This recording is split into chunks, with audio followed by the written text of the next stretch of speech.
three things: testing, testing, testing. Testing to open up our economy, testing to send our kids back to school, testing to defeat this villainous virus, the coronavirus. Little did we know that we would be coming here almost at the exact time when our country would be registering 100,000 people dying from the coronavirus. 100,000 people in about 100 days. Think back 100 days. We just observed Memorial Day. Think back to President's Weekend. Would you have ever thought that we'd be observing 100,000 people? So I'm honored to be here with our distinguished whip, Mr. Clyburn, Frank Pallone, the distinguished chair of the Energy and Commerce Committee. They're going to share their views about saving lives by testing. There have been outstanding forces in the Congress on this subject. We're also delighted to be joined by Representative Robin Kelly of Illinois, who is the chair of the Congressional Black Caucus Health Brain Trust. Grace Meng of New York, a leader in this House of Representatives, a member of the Appropriations Committee. Mr. Pete Aguilar, another member of the Appropriations Committee. And Deb Haaland, a new member of Congress, chair of her subcommittee on natural resources. All of them leaders in the Congress, and with something to say from their standpoint generationally, geographically, ethnically, and committee-wise, and the rest. So in our first bill, March 4th, we wrote it in February, passed it in March 4th, testing, testing, testing. That was what the bill was about. We thought that the executive branch would act upon that. They did not, but we put out that commitment. By the time the president signed CARES 1, which was March 28th, we had March 4th, March 14th, and then March 28th, our third bill.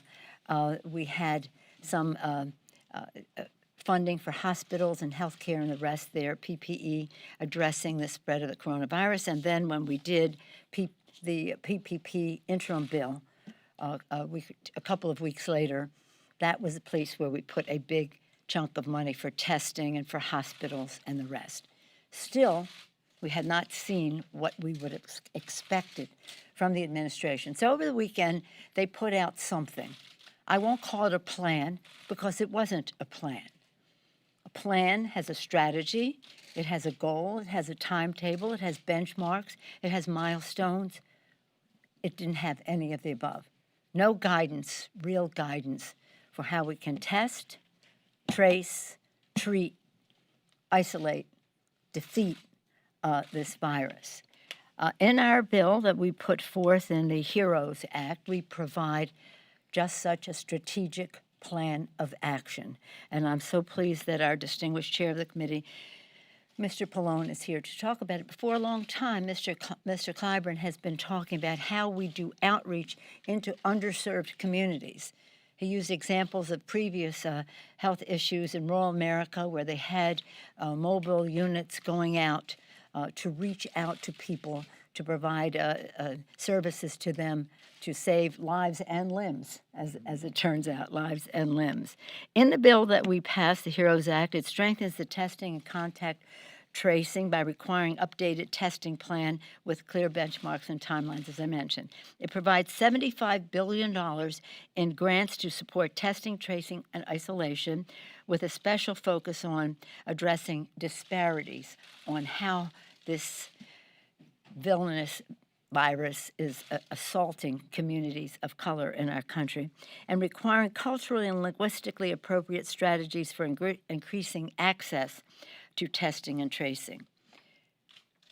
It's one of three pillars. Our first pillar is honor our heroes, state and local. Open our economy, testing, testing, testing, money in the pockets of the American people. Three pillars of our HEROES Act legislation. This is the testing pillar. It is essential for the economic recovery of our country. It is essential for the health and well-being of the American people. It is essential to sending our children back to school. It's usually always about the children.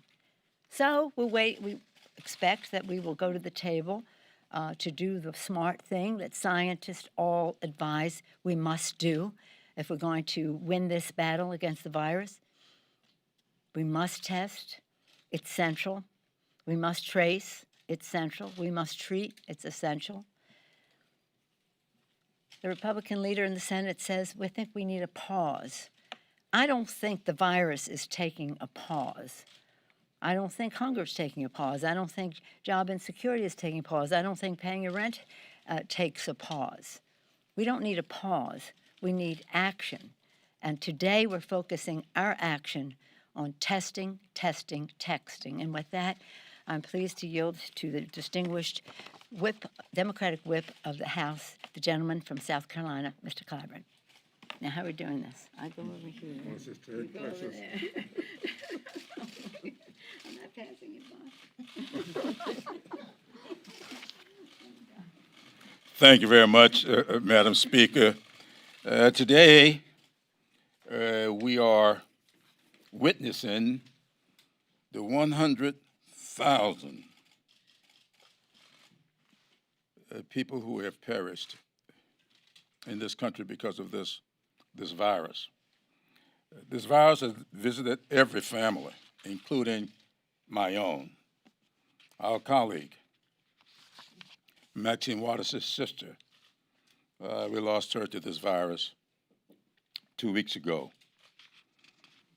On March 19th, as we held a caucus via the telephone, I said to my colleagues that this challenge offers us a tremendous opportunity to restructure things in our vision. I was vilified for that by some of my friends on the other side of the aisle, but the fact of the matter is, our vision is embodied in the pledge that many of us grew up every morning reciting. Our pledge of allegiance to the flag closes with the vision of this country, with liberty and justice for all. I don't back away from that. My reason for existence is to help this country live out that pledge that many of us know has gone unfulfilled for many, many years. Just this morning, the Washington Post has published a pretty significant interview that it had with Senator Marco Rubio, the Republican senator, who chairs the Small Business Committee of the Senate. He talks in that interview about his own parents who came here. One, a maid, and one, a bartender. And he says that if this pandemic was here 35 years ago, he talked about what it would have done to his family, because both of them would have lost their jobs working in the service industry. And he talks in an interview about how the structure that we operate under in this country subjects those who work in service industries, those who cannot work from home, how this virus is devastating their communities. And he used the term in his interview today, the structure that we have, irrespective, if you set all the other differences aside, discrimination, you set aside race, ethnicity, the structure is of such that it renders these families incapable of coping. The select committee that the Speaker has appointed me to chair held its first briefing 2 weeks ago. And in that briefing, we brought two commissioners, Republican commissioners, I might add, to talk about former CDC directors, to talk about what it would take to reopen safely. Both of them said it's testing. We got to test. We got to trace. We got to isolate. And we got to treat. That's what has to happen. And as the speaker just indicated, that non-plan that was published by this administration, that non-plan talks about delegating or relegating all of the testing to the states. That sets up a state-by-state approach which cannot offer the kind of coordination that we need for the country to recover. And so, as a speaker indicated, I have a personal relationship with testing. I worked with Senator Hollins years ago when he was in the Senate. We discovered that in South Carolina, we were leading the nation in amputations because of the late detection of diabetes. My wife, who transitioned last September, fought a 30-year battle with diabetes. So Senator Hollins and I worked together to send mobile units throughout rural South Carolina. And we dramatically reduced amputations. So when my wife passed away after her battle, she still had all of her limbs. But when her daddy passed away 30 years earlier, he was a double amputee. That's what testing will do. Early detection, and sets up the kind of tracing that we need so that we can isolate effectively and treat efficiently. The administration needs to maintain its responsibility to coordinate nationwide what we need to overcome this pandemic. And with that, I'll yield to my longtime friend, the gentleman from New Jersey, Mr. Pallone. Let me, first of all, let me thank our speaker for putting this press conference together today and all the things that she's done to stress testing. Every time we talk to her on a conference call, it's testing, testing, testing. And then let me also say about Jim Clyburn, what he just said in terms of the significance of testing and how to achieve it is right on point. We're not going to be able to reopen this economy unless we have an effective national testing strategy. That is the key, and that's the key to eliminating the virus, because as we reopen, there may be new hot spots that occur that have to be closed again, and we're not going to be able to achieve an end, if you will, to the pandemic without effective testing. Now, the president has failed us. I can't stress it enough. This is a national emergency. He acts like it's going to be state by state. I drove down here yesterday, right? When I come from New Jersey, I can go through New Jersey, Pennsylvania, Delaware, and Maryland in about half an hour, right? How does it make any sense when you have a national emergency to have each state doing its own thing? The only thing that I can see from this report that we've been critical of over the weekend is that essentially this administration is providing technical assistance to the states. That's essentially what it is. You come up, New Jersey, you come up, California, with your plan, we'll look at it, and then we'll let you implement it, and we'll give you some help. We'll give you some supplies. We'll send the CDC if you want some assistance. But that's not going to work. When I talk to the administration people, they don't see it as a national plan. They say, okay, New Jersey's trying to achieve 7 or 8% of its population being tested. Another state, Texas, might be at 2%. And that's fine with them, because they're not even setting a national goal as to what kind of how many people you should test in your state.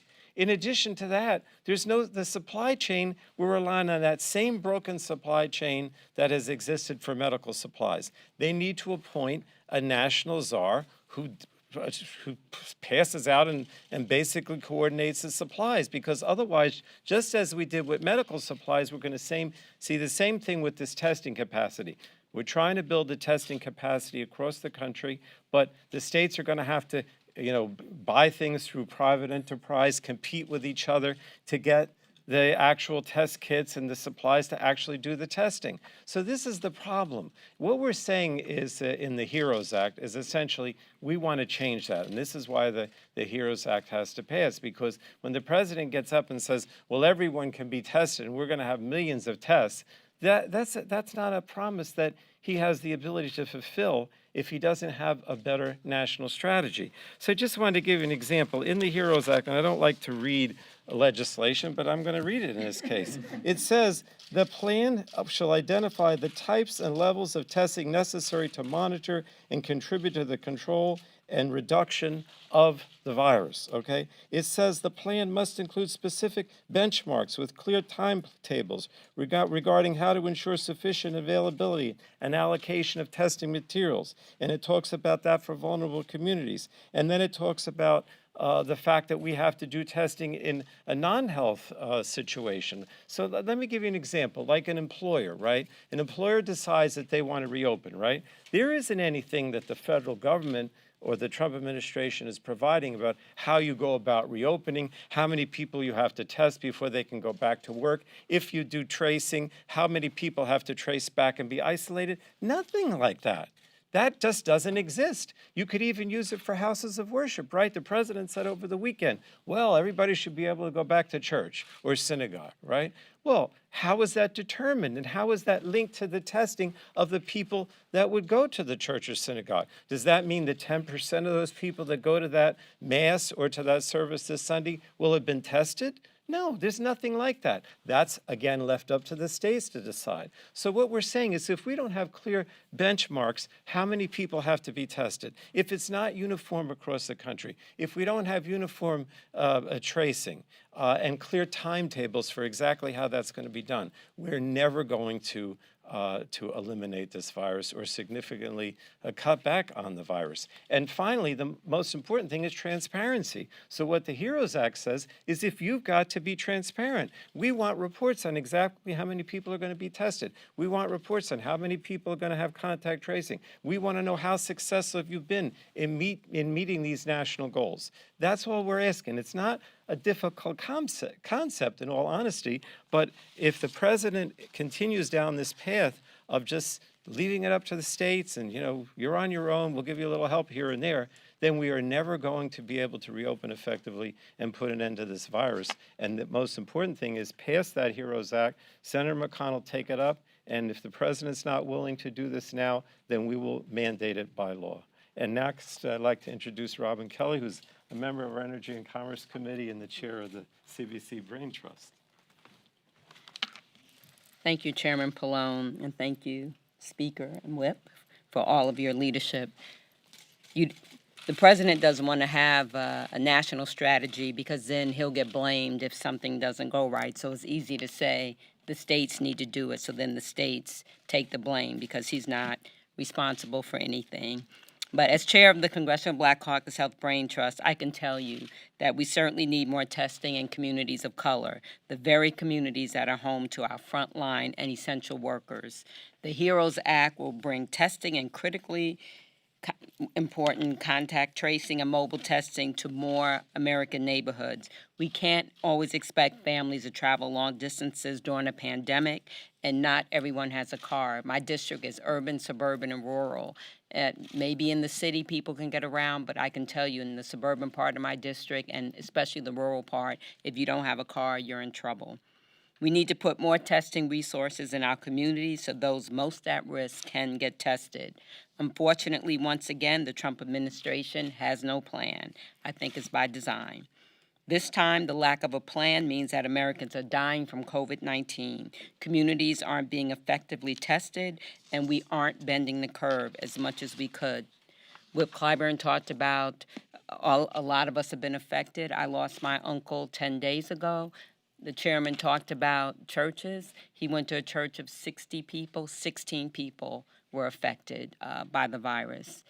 Frankly, the failure of the Trump administration to have a testing strategy means that more Americans will die from this virus. It's time for Mitch McConnell to stop confirming unqualified judges to the federal bench and hold the vote on the HEROES Act because testing saves lives. But the HEROES Act does much more, and I want to highlight a few other elements. Matching fund waivers for our first responders so they can get the PPE they need to keep themselves and communities safe.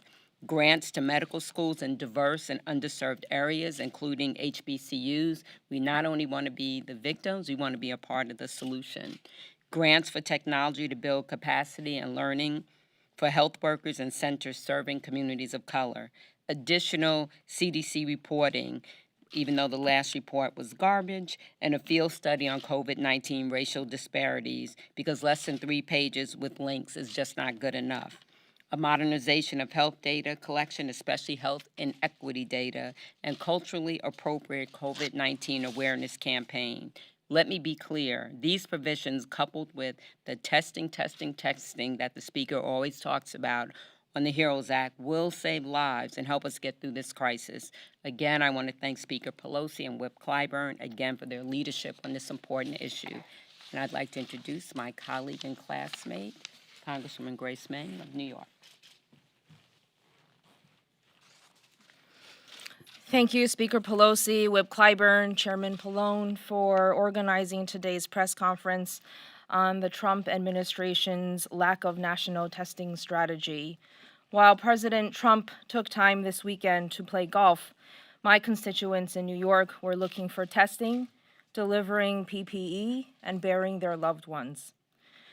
100,000 Americans have died in our country because of COVID-19 since early February. And President Trump has clearly failed to lead us through this national health crisis. And we have gathered here since late February in bipartisan briefings, asking for strategy, asking for help.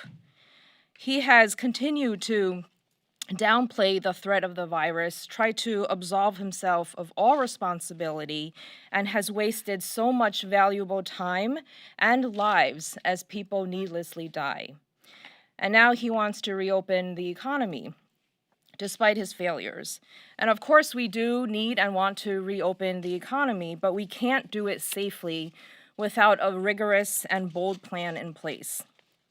I've been in Queens, in my district, since this crisis unfolded, and I can tell you that this must be in place for our economy, not just in New York, but across the country, and our way of life to return to normal. New York and Queens County has been the epicenter of this public health emergency. 1/5 of the 100,000 people who died are from my home state of New York. My district has seen it all, from surges of patients flooding our hospitals, hospitals on the brink with limited staff, PPE, our elderly population succumbing to COVID-19 in nursing homes, small businesses in financial distress, families at risk of homelessness, and essential workers risking their lives to keep our cities running. We did not have sufficient testing capabilities at the beginning of this pandemic, and we still don't have a robust plan now. I will tell you, as a parent of 2 school-age kids, our schools have a more robust and centralized system for testing and tracing head lice than this president does for the coronavirus. And it means that we can't test everyone who may have COVID-19 symptoms or healthcare workers who work in high exposure areas because of this lack of strategy. My constituents might be asymptomatic. They might not know that they have the virus, and yet they continue to go to work. They might have to return home to overcrowded living situations, and they might be in nursing homes, potentially contaminating people around them. So consequently, it makes our fight against this highly contagious and invisible enemy even harder. As we're battling all these changes, COVID-19 has ravaged our communities of color, especially the Black and Brown communities, and has only exacerbated already existing vulnerabilities, inequalities, disparities, especially in access to health care. Inadequate access to health care, including language barriers, financial obstacles, not having health insurance, increases these disparities amongst already vulnerable populations. Elmhurst Hospital, the hardest hit hospital in the country, is in my district. The area around the hospital is one of the most ethnically diverse locations in the country, where more than 125 different languages are spoken. Additionally, health disparities are often magnified for individuals who have limited English skills. For weeks after the public health emergency was declared, the federal government provided little or no information about COVID in any language other than English, leaving millions of people in the dark. And that is why passing the HEROES Act is a transformative step forward, as it would deliver a clear national testing strategy and $75 billion to ensure that we stop the spread of the virus by testing and tracing people. And I thank Speaker Pelosi for her tireless leadership. This bill would ensure public health departments use culturally competent and multilingual strategies to provide awareness of COVID-19, access to testing, and actually reach the people. The Senate must immediately pass the HEROES Act. The American people cannot wait another day. Thank you. I want to thank the Speaker and the Whip and Chairman Pallone for putting this press conference together and for their steadfast advocacy in support of robust testing strategies. We're here today because our communities cannot afford any more inaction. Our communities cannot afford to wait while the Senate and Republicans ignore the crisis facing this country. And our communities know that we need national, robust testing that was included in the HEROES Act. Simply put, we need a plan. That's what the HEROES Act is so important. The bill lays out $75 billion to create a national strategy to increase testing and contact tracing, funding that is crucial in communities like mine in Southern California's Inland Empire. The lack of a national testing strategy by the Trump administration has led to a patchwork between healthcare providers, the counties, and the states, and our local communities. While our local governments are strapped more than ever, they're being forced to create a plan based on this pandemic. That's why the HEROES Act is desperately needed. Not only does the HEROES Act increase the testing capabilities, but the thoughtful strategy to help medically underserved communities like mine moving forward as we reopen our economy. We know that people of color are experiencing infections at a disproportionate rate, which has led to a higher rate of hospitalizations and infections and death in these communities. In a recent ABC News poll, 26% of Latino respondents said they know someone who's died of the coronavirus or complications from the coronavirus. And it's easy to understand why. In many parts of our country, Latinos overwhelmingly make up the service industry. This means that many members of my community are risking their health and safety every day as essential workers while our country struggles to reopen and while Senate Republicans do nothing. Latinos are more likely to live in multi-generational homes, increasing infection rates in the communities and within their families. That's why the HEROES Act includes grants for schools in underserved communities and requires reporting to Congress on the race and ethnicity of those receiving tests, hospitalizations, and other metrics that we know communities most in need can get the help that they need. Too often, communities like the Inland Empire are left behind, but the HEROES Act gives us a fighting chance. As the Vice Chairman of the Appropriations Committee, I was proud to play a role in getting this legislation through the House, and it's time that the Senate get back to work and do the same. And with that, I'd like to introduce my colleague, Deb Haaland from New Mexico.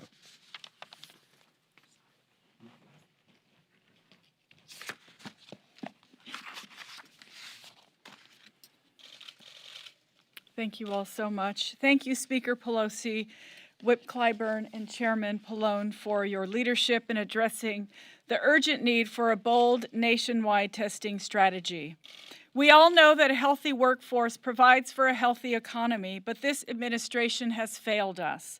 It has failed to ensure that at the least, all essential workers have the confidence to know that they will not contract this virus at their jobs. This administration has left states, cities, and tribes to fend for themselves, to fight for testing supplies, and has been unforgivably slow to ensure communities have what they need. Currently, Indian Country is suffering a disproportionate number of cases because the agency charged with the health of Native Americans has been sorely underfunded for decades, in fact. And that's why House Democrats included $2.1 billion for the Indian Health Service in the HEROES Act. Currently, there are significant concerns by tribal leaders about testing machines across Indian Country, giving an overwhelming number of false positives. The supplies to Indian Country came way too late and have not caught up with the spread. For example, in Rapid City, South Dakota, the second most populous Native area, a tribally managed healthcare facility was only given 24 testing kits per week. The HEROES Act will provide $64 million for urban Indian health centers. On top of this administration's testing failures, the facts are that many Native communities don't have running water, electricity, or broadband internet service. This administration has not given Indian Country what it needs to fight this pandemic or shown that it even cares. And at this point, I'd like to ask Leader McConnell, does he care about Indian Country? House Democrats took action to make testing free, and now it's come to the time that we have to take direct action to ensure this administration meets the benchmarks to increase testing and contact tracing so we can reopen safely and responsibly. And I thank you all for caring about this issue. And I yield back to Speaker Pelosi.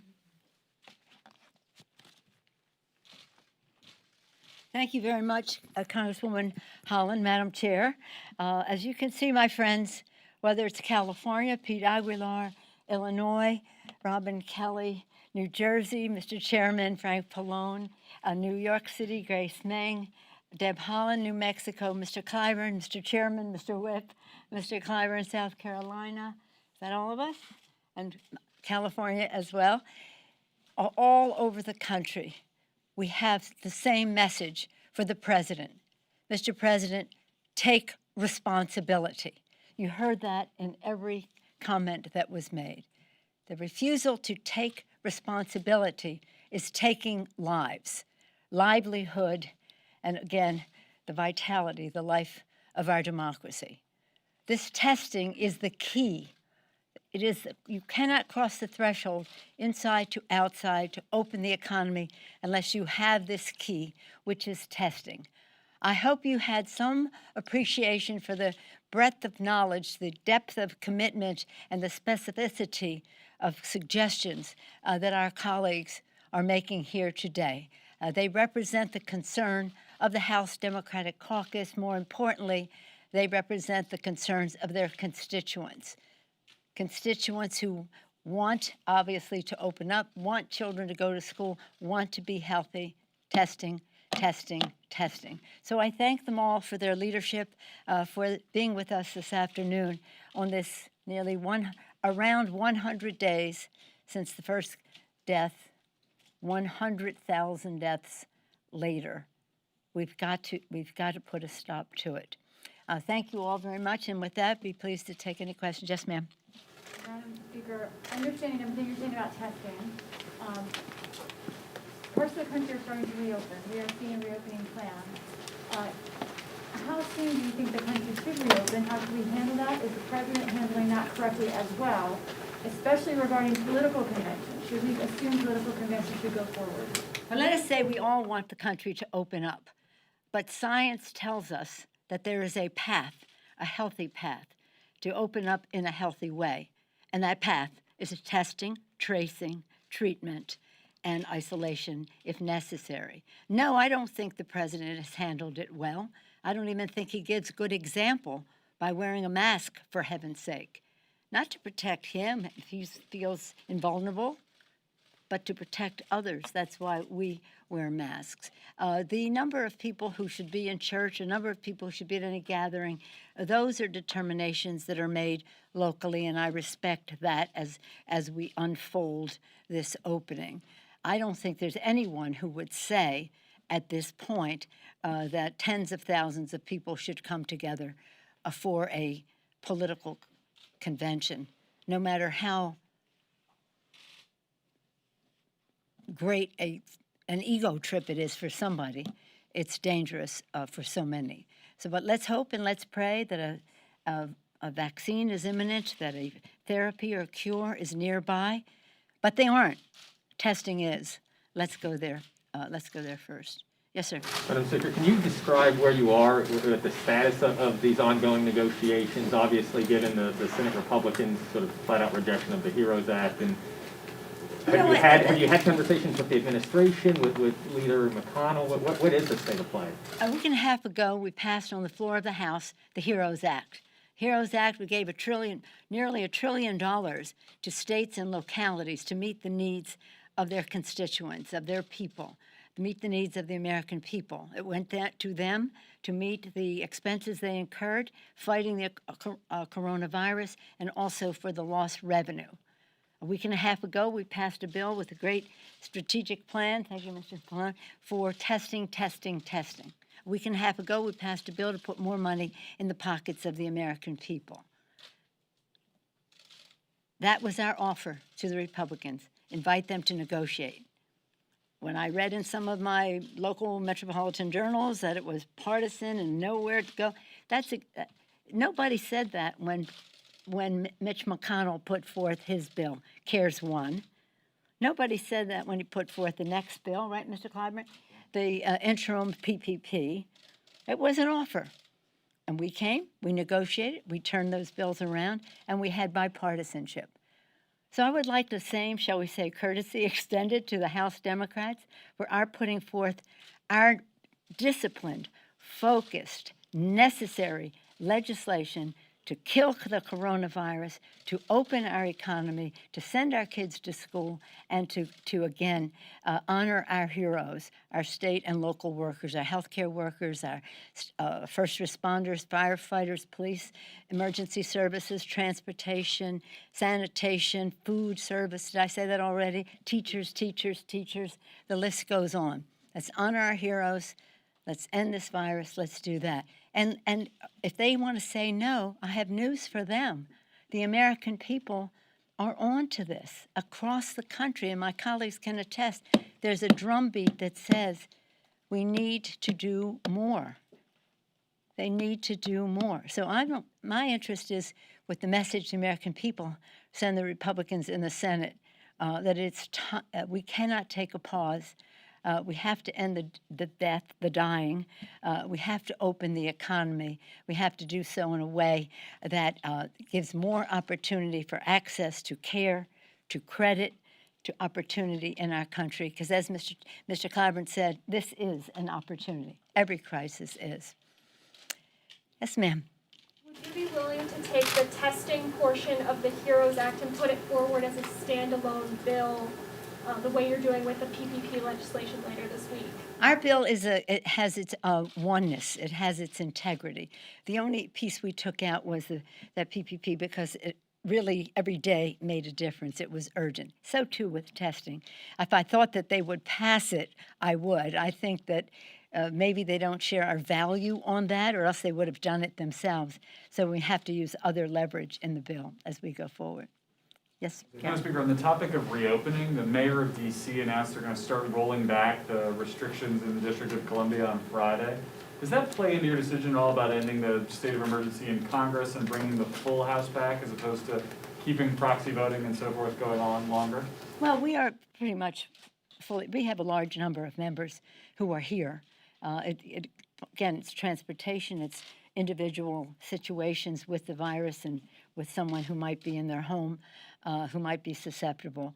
But we're here, and for those who can't be here, we have the proxy voting.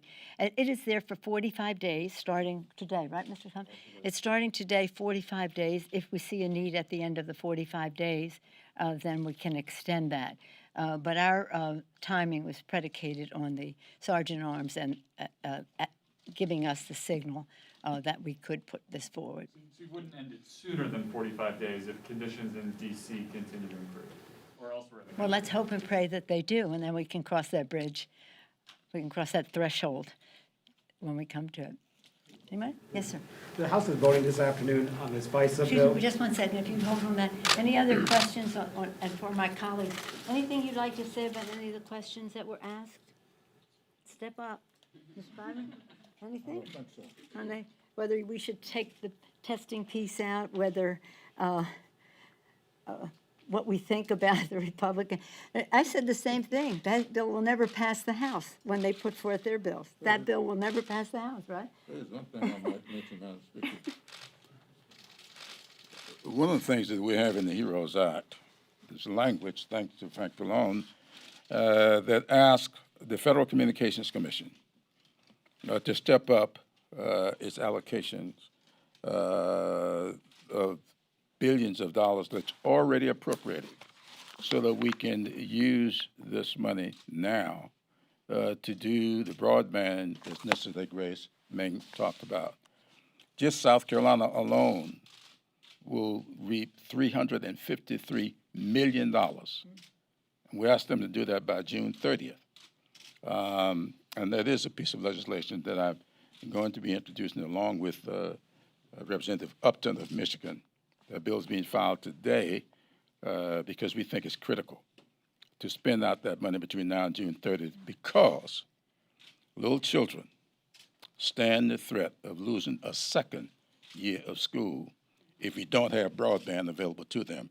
And so the Speaker has worked with me, and we are going to propose that as a separate piece of legislation. Thank you. Mr. Clyburn has been a champion working with, again, the Energy and Commerce Committee, Mr. Chairman Pallone, on this issue of broadband. It will be even more significantly put forth in our infrastructure bill, which we hope to bring up soon because it is so necessary. We thought it was necessary before, right? But then with district learning, with telemedicine, with so many things that are happening electronically, it's absolutely essential. We can have a whole we have had whole press conferences on that. So unless there are any other questions on testing, tracing, treatment, isolation? Yes, sir. Thank you. The House is voting later today on this FISA Yes. bill, but you're no longer voting on a bipartisan amendment by Zoe Lofgren to limit the collection of internet search history. Why not? And if the underlying bill goes down, what's the recourse? What's your next move on? Well, we passed a bill a while back, supported by the two chairs, Mr. Schiff of Intelligence and Mr. Nadler, the Committee of Jurisdiction of Judiciary. It passed in a very bipartisan way, actually a veto-proof amount, bipartisan, went over to the Senate. The Senate amended it in a very positive way. 80 senators voted for passage of the bill, 80 senators. Something like 30-some Republican senators voted for the bill. And it was more progressive than the House bill. The Leahy-Lee amendment took it to a better place, in my view. So that's the bill that's what is sent over to us. That's what we'll be voting on today. And if the Congress will work its will, if Congress doesn't want that, we have our original bill that we'll send back over. But why not the Lofgren amendment? Why is that not being That voted is on? up to them. We thought that we might take up, that was under consideration. Then the Wyden amendment gives different things, and we decided that where the votes were to go with the. Look, my long history in intelligence going back to the early 90s, either as member, ranking member, or ex officio all these years. We have to have a bill. We have to have a bill, and we have to have it signed. The administration, Attorney General Barr would like nothing better than not have a bill. Then you don't have all these protections that are built into our bills, and that's really what is essential about having a bill. Otherwise, you could just have an extension. But if you want to improve the protections, because it's always about security and civil liberties, so security and privacy, that's the balance you have to strike. And that bill in the Senate goes a long way, and it is strongly bipartisan. So that is the Rules Committee reported that bill out today. It's up to others in terms of consideration of different amendments. Mr. Clyburn's the vote counter. But we salute Congresswoman Lofgren. Congresswoman Lofgren is a real champion of civil liberties in the Congress of the United States, and she's just been remarkable, a very senior member of the Judiciary Committee, and she really opposed the first bill that we passed. The Leahy-Lee Amendment was a vast improvement over it. Although our bill was good enough, this bill is much better. We hope that it would be the bill that could get the signature of the President of the United States. But we can, all kinds of things have been considered. This is the path we'll be on today. Thank you all very much. Oh, yes, sir. One more? I want to know your thoughts, Speaker Pelosi, on what's happening in Minneapolis with George Floyd's death and what should be done. Should the DOJ get involved? You know, today we're talking about disparities and access to testing, disparities in access to health care, and the unfairness of it all. Mr. Clyburn began his remarks, as he usually does, talking about liberty and justice for all. This is such a tragedy. It's a crime. I feel so sad for the family, but also for just the community there. We had some conversations about this on our caucus call earlier today, and we have a couple of, some are hearings, some are forums and all the rest to continue that conversation and where we can go from here. There's a commission on the status of young African-American men. It's a bill in the Judiciary Committee that we've been talking about now, and all of a sudden, all the more necessary. Congresswoman Frederica Wilson has been talking about that for a while, including intensely yesterday and this morning. So it breaks your heart. It just breaks your heart. It's so sad, but there has to be liberty. There has to be justice there. Mr. Clyburn, may I yield to you on this? Well, let me first of all thank you, Madam Speaker, and I thank our former colleague, Vince Ellison, Keith Ellison, I'm sorry. I saw him I listened to him last night, expressing tremendous amount of regret of this. It's kind of interesting. I spoke of Senator Rubio's comments in the Washington Post this morning that my memory serves the commission on young males, etc., that the speaker just spoke about. I think he mentioned that in his article, not that one I read this morning. And the necessity for us taking a look at restructuring. And we started in a bipartisan way. One of the things that we have worked with here, Democrats have worked with this administration on restructuring some things in our judicial system. In fact, Senator Klobuchar last night mentioned the fact that when she was the prosecutor, she followed what was the structure in place at that time, and she said, we got to change that. We got to restructure. I just think that we ought to really take a look at this pandemic, look at everything that's happening around us, and let's admit the fact that it's time for us to restructure some things in our society. We got to restructure things so that we can build out broadband, so that local, low-income communities, rural communities can receive the greatness of the society. We got to restructure things so that we can have online education for our children.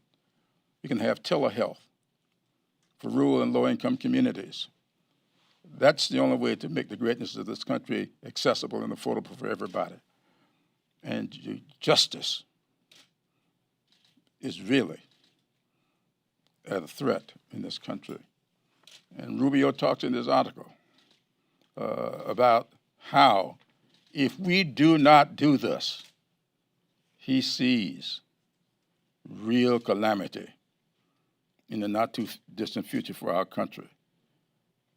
I've been seeing it for some time now, and that's why I've been silent this morning, because I go out there, I talk to people, I stop on the street corners. When I walk up down these hallways, I nod at the speaker and to Frank, but I spend time with the people who are scrubbing the floors and moving the furniture. I talk to them about their children. I talk to them about what their experiences, and I can tell you, we have got to do something to restructure things. I know that you do that, but do they call you Mama? They call me Mama.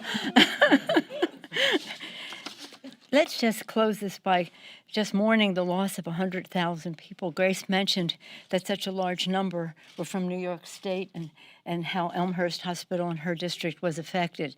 Let's also just remember all those people in nursing homes. Like 40% of the deaths, I think, are in nursing homes. So very, very sad and heartbreaking for families. And of course, with me, it always comes down to the children. We want to be sure that when these people go to work, that they have the PPE, that they are tested so that they know when they come home, their children will be safe.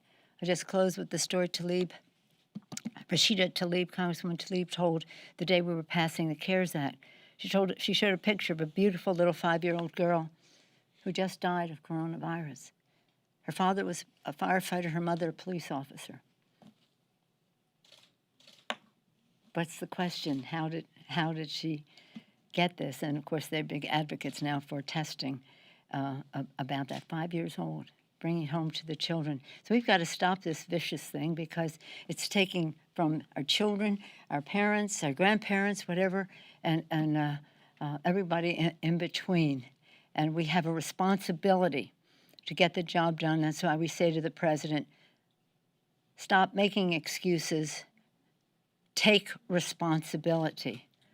That's what the President of the United States is supposed to do. In the meantime, thank you, Frank Pallone, for the wonderful legislation. We hope to soon get it passed into law, one way or another, and make a big difference for our country. Thank you all very much.